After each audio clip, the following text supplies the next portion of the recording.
Hi, I'm Lisa Warner, and this is the story of how my husband's family learned that sometimes the most powerful person in a hospital isn't wearing a white coat. For 2 years, they ridiculed me for being just a nurse while I secretly owned the majority stake in their prestigious hospital. But let me take you back to where it all began. I met Dr. James Warner in the ER during a particularly chaotic night shift. He was the brilliant new neurosurgeon everyone was talking about, and I was the charge nurse coordinating the department. What he didn't know was that I was also the anonymous benefactor who donated $50 million to the hospital's neurosurgery department 6 months earlier. You see, before I became a nurse, I'd built and sold a healthcare technology company for $200 million. But instead of retiring to some beach, I decided to understand healthcare from the ground up.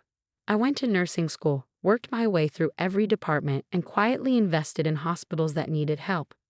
James and I fell in love over late-night coffee breaks and emergency surgeries. He loved that I understood his passion for medicine, and I loved his dedication to his patients. When he proposed after a year of dating, I was overjoyed. I didn't tell him about my wealth. Too many experiences with people changing once they knew had taught me caution. That's when I met his family. The Warners were medical royalty. His father, Dr. Richard Warner, was the hospital's chief of surgery. His mother, Dr. Margaret Warner, was a renowned cardiologist. His sister Catherine was following in their footsteps as a promising oncologist. And then there was me, just a nurse. A nurse? Margaret had said during our first dinner together, her voice dripping with disdain. James, darling, surely you can't be serious. Our family has a reputation to maintain. Richard wasn't any better.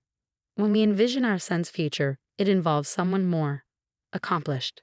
Perhaps that lovely neurosurgeon from Johns Hopkins. But James defended me, and we got married in a simple ceremony that his family barely attended. She'll show her true colors soon enough, I overheard Margaret telling James.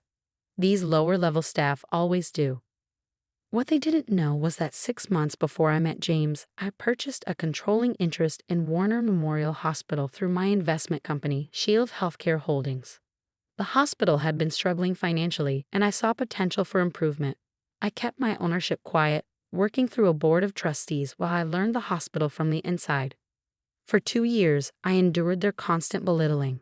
Margaret would page me for coffee during important nursing handovers. Richard would blame nursing staff for his department's issues. Catherine would accidentally leave out nursing teams from critical patient care meetings. I took notes on everything, quietly building a file of inefficiencies and problems while working to improve patient care from my position as a nurse. I watched as the Warner family's mismanagement began to affect the hospital more severely. Their prestigious name had kept donors happy for years, but medicine was changing, and they weren't changing with it. The breaking point came last week. James had been growing distant, influenced by his family's constant criticism. During the hospital's annual board meeting, Margaret decided to make her move. It's time we address the nursing department's failures, she announced to the board. Starting with my daughter-in-law, who clearly obtained her position through marriage rather than merit.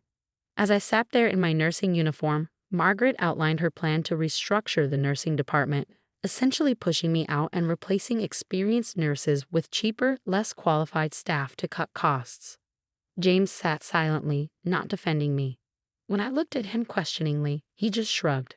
Maybe Mom's right, Lisa. Maybe you should consider a different career, something more suitable. That night, I packed a bag and left their house. James didn't try to stop me. Margaret was delighted, already planning to introduce him to that Johns Hopkins neurosurgeon. But they had forgotten one crucial detail. The board meeting where Margaret had humiliated me? It wasn't over. Because in exactly 12 hours, Shield Healthcare Holdings would be revealing its owner, and I had my own plans for Warner Memorial Hospital's future. The next morning, I arrived at the hospital in a tailored Channel suit instead of my nursing scrubs.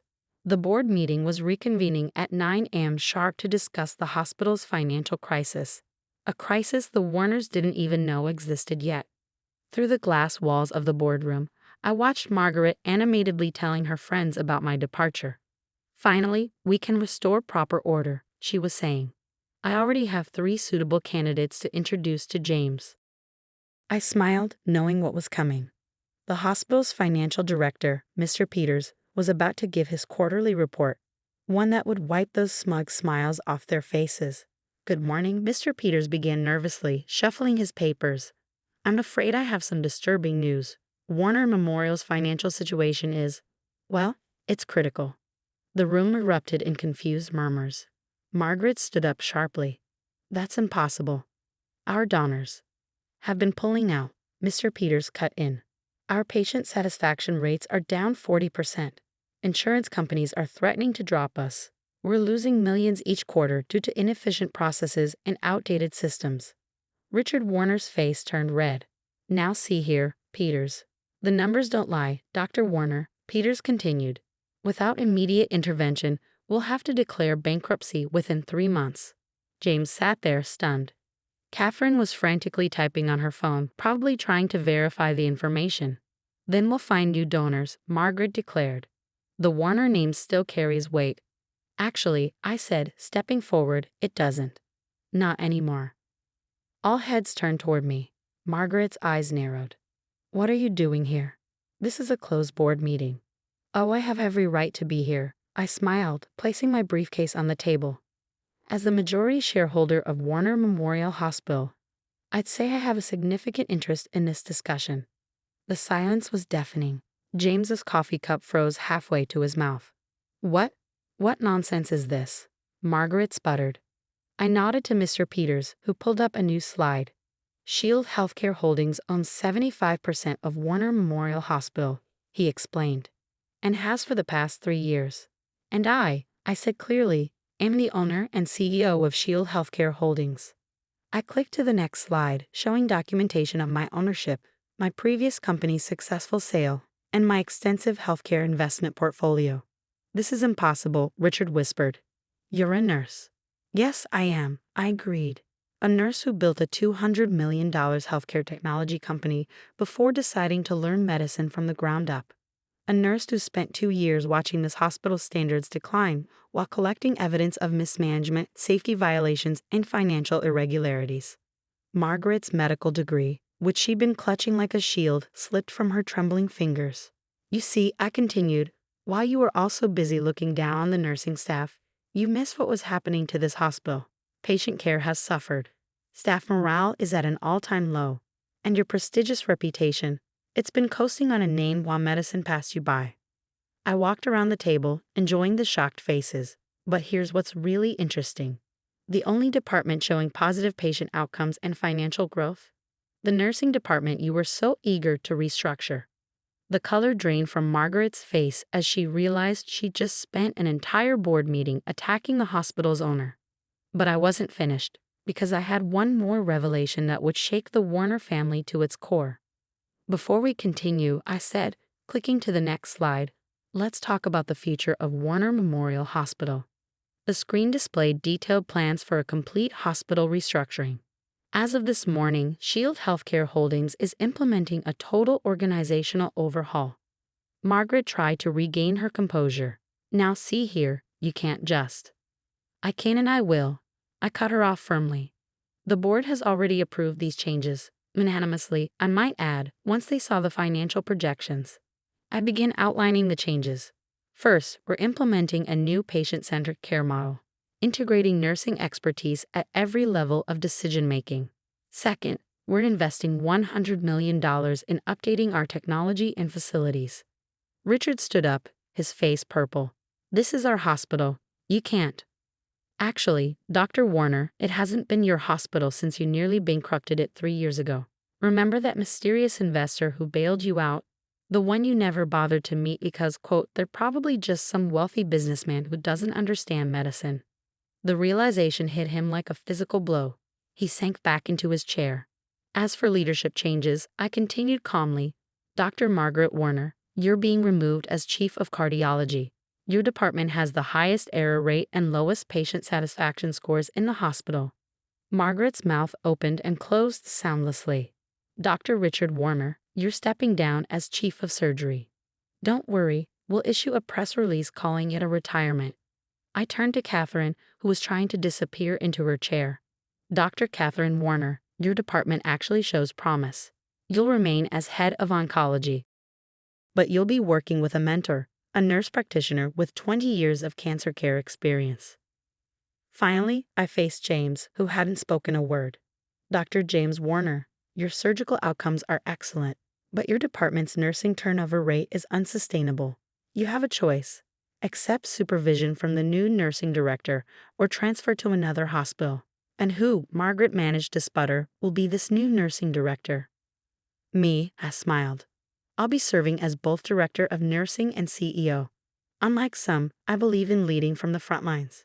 James finally found his voice. All this time, why didn't you tell me? Would it have made a difference? I asked quietly. Would you have stood up for your family sooner? Defended your wife instead of suggesting she find a more suitable career? He had the grace to look ashamed. The good news, I continued, addressing the entire board, is that these changes will save Warner Memorial. The bad news, for some of you, is that medical degrees and family names no longer guarantee power here. From now on, patient outcomes and care quality will be what matters. I clicked to the final slide. Oh, and one more thing. We're renaming it Shield Memorial Hospital. The Warner name has lost its shine. Margaret actually fainted at that point. Catherine rushed to help her mother while Richard stared blankly at the wall, 30 years of presumed superiority crumbling around him. As the board members filed out, James remained behind. Lisa, he began, I know I don't deserve it, but is there any chance? That depends, I cut in. Are you ready to be married to just a nurse? 6 months later, Shield Memorial Hospital was transformed. Patient satisfaction scores soared. Staff turnover plummeted.